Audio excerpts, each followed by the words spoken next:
So you went on the front lines of Ukraine. Rob, if you can go back to that one video, you just had it on. No, you just had it on, Rob. If you go back to, you were literally just there. Yeah, so you go to the front lines of Ukraine and just go to most popular. And the invasion into Russia, but that's 7 months ago, right? It's still going on. What did you see when you spoke to Russians, when you spoke to Ukrainian military? And then why is it when people from the outside are seeing, at first when it happened, they're like, Ukraine's going to get their asses handed to them. A few years later, Ukraine's still standing tall, going up against Russia. Oh, they died more. Oh, no, we're going to do this. Oh, no, we're going to do that. What did you learn from being there? My journey through Ukraine, my reporting in Ukraine was, I think, a little bit of an extension of what I've always felt since I was 19, which was I want to know the truth about certain things in the world. And Iraq was one of those things where I wanted to know the truth about what was happening there and not just what I was hearing on the radio and on TV.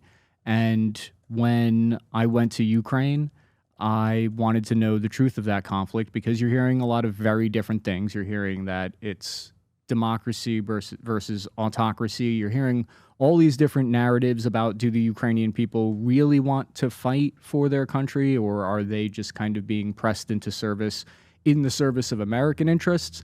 I'm hearing all of these different narratives, and I felt like, as someone who studies war for a living, I felt like in order to have credibility with myself about what I was talking about, I needed to go and see what a high-intensity war actually, how it works from the logistics, the nuts and bolts of it from the ground up, and because it's so different from a counterinsurgency war.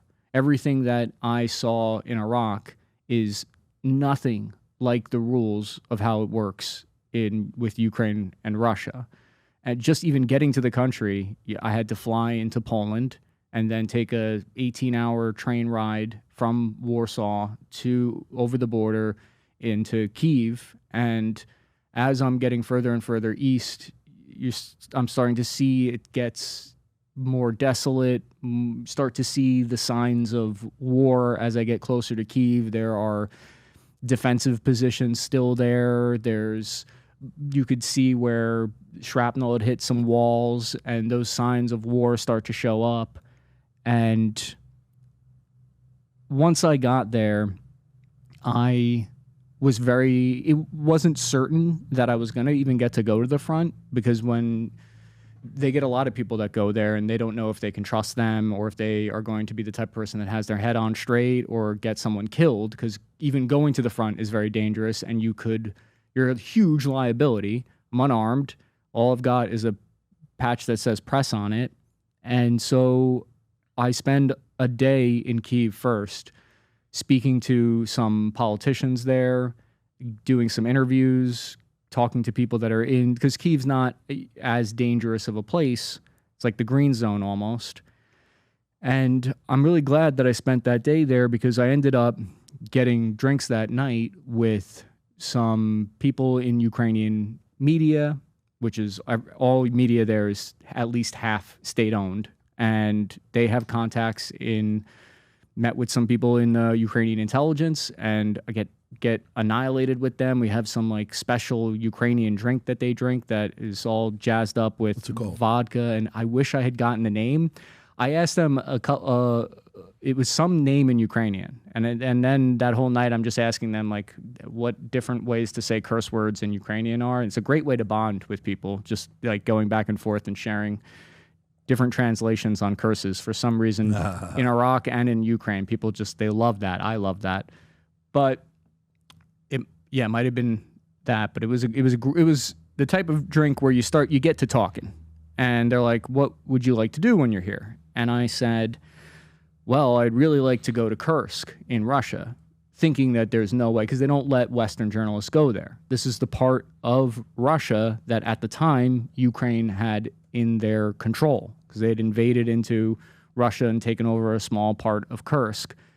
And to my surprise, the guy was like, "You know what? I like you. I happen to be very good friends with the guy who runs that whole area of operations, and I can get you in." And so it's in that moment that I think to myself, oops, what have I gotten myself into? Never been so scared in my life as the moment when we start heading further east. Because once you start going further east from... Bob, is that your phone? I'm trying to see where that sound is coming from. It's not mine.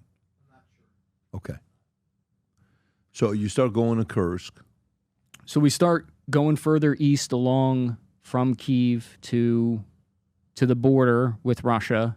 And the further and further you go along, you start to see even more of the signs of war, which one of the most striking ones is that just about every 20 kilometers, there's a checkpoint.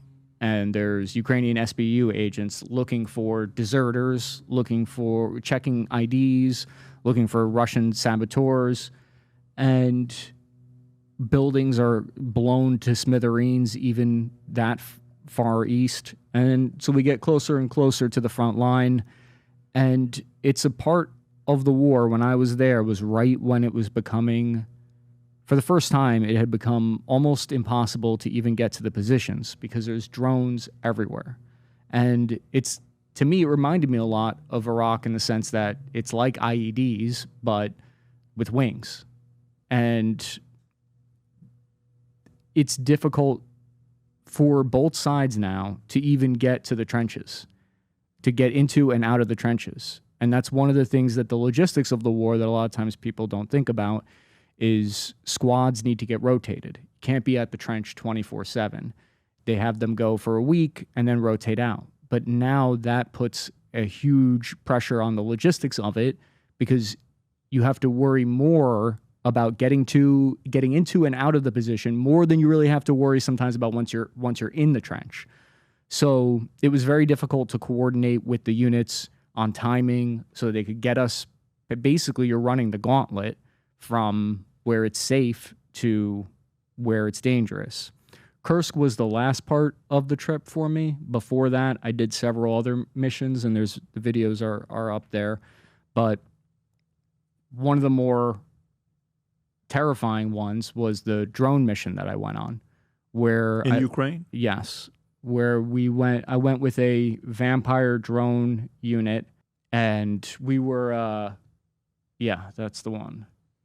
This was probably the worst, most terrifying experience of my life because we're getting shelled by Russian artillery and Russian mortars. And I wasn't aware how close I was to the front until they took me there because I don't speak the language. I'm there with a fixer, and this guy was an amazing fixer. He kept me alive there.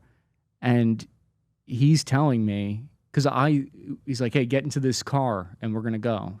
I'm like, okay, thinking if we're going with the drone unit, we're going to be 20, 30 kilometers from the actual zero line where the Russians are, not realizing that they go to 5 kilometers, I believe it was, to the zero line. So you're within artillery range, you're well within drone range, and it's this terrifying experience of being in a Jeep that's just flying through the night, through these fields, and I'm seeing artillery go off to the left and right and slowly realizing how close we're going. And yeah, that was the journey. And at one part, we get a radio call right here where they let us know that they got intelligence that a Russian drone was tracking us and is overhead and is looking for us. And so they had to go hide the vehicle for a couple of minutes until they could get information back to them that the drone was gone. So we waited till the drone left, and then we went to the positions. And you see there's these live update maps that show you exactly where everyone's positions are. And I'm looking at these live update maps and seeing that we're so far forward that there are Russian positions surrounding the entire area. And it's unlike anything in Iraq. Having a front is so bizarre because you'll be at the front for a couple of days, and then they go back, and you go and you get dinner. You get a gourmet dinner at a beautiful town, and it's this kind of like bipolar existence that they have there.